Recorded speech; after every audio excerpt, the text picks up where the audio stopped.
Hey, with this video, you guys can probably figure out why I'm always kind of looking, like thinking back on everything. Because in this one, it gets a lot more uh, intense. Just to let you guys know. So be prepared. Like, I really do mean this is really where it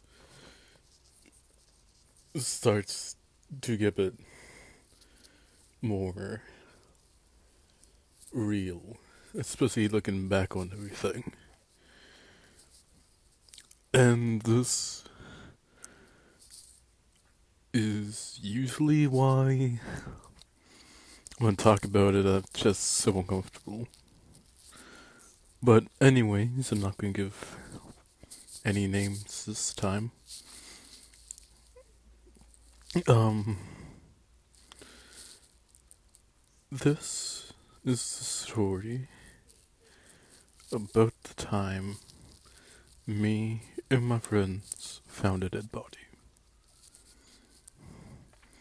I was with a different group of friends than the other two, with one staying the same. Um, but anyways, we're hanging out in the ravine, like we usually did after school. Because it was usually either that or we were out in the back. Anyways, it was a lot of fun. And it, well, we were hanging out and just fooling around in there, and I really remember what we were doing, but so I remember this because we were all just talking to each other. And yeah, and we're at one end of the ravine and we started to smell. Uh, we start to um smell like rotten flesh. So honestly, we just thought it was like a raccoon or like a squirrel or something. We just thought it was a dead animal, and so we went to go and find it. Like, and that's because people did walk the dogs through there, and we didn't want the dogs to start eating this dead animal or yeah. Anyways, we wanted to go find it. This is kind of warn people like, yeah, there's a dead animal over there.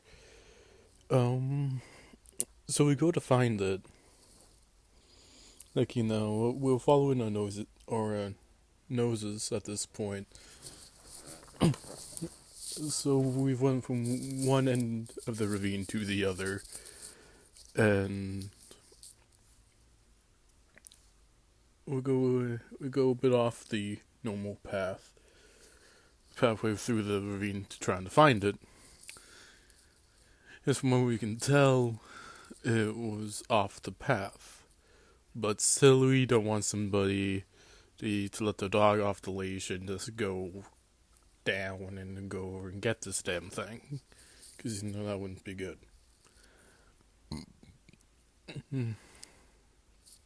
But anyways, so I'm still on the path with one of my friends way far down, and one behind, a bit behind them, then the other one just a bit in front of me. And yeah, and that's when we find out that it's a dead body.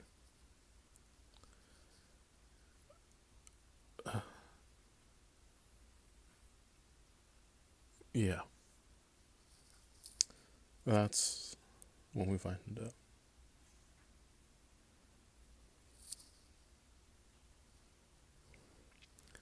And honestly, I didn't really remember too much after this. My friend needed to fill me in on what exactly happened. after we found it. I personally didn't see it. I was way too far back.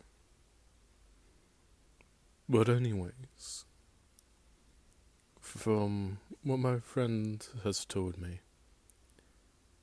after we found it, like, you know, I apparently just burst into tears for what they could see really just for no reason. Which I'm like, well, we did just find dead bodies, so. But like, so I guess I saw like crying. It was like, no, like I burst into tears.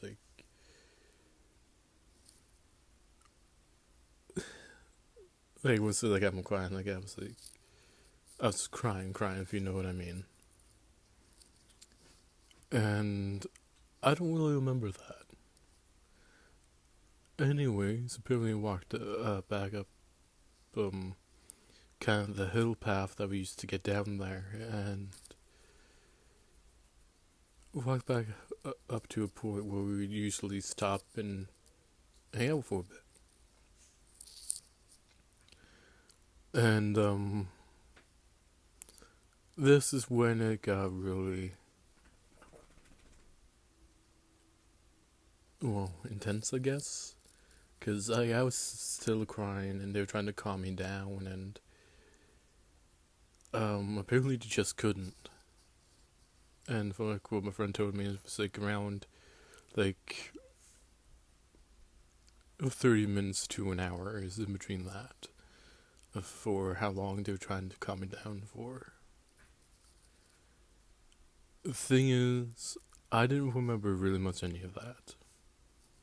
Because apparently another group, this was like group of like 3 people, one of them that I knew and was friends with, came down, and I apparently just walked out with them. I remember that, but I don't remember any of the things in between finding the body and doing that too well.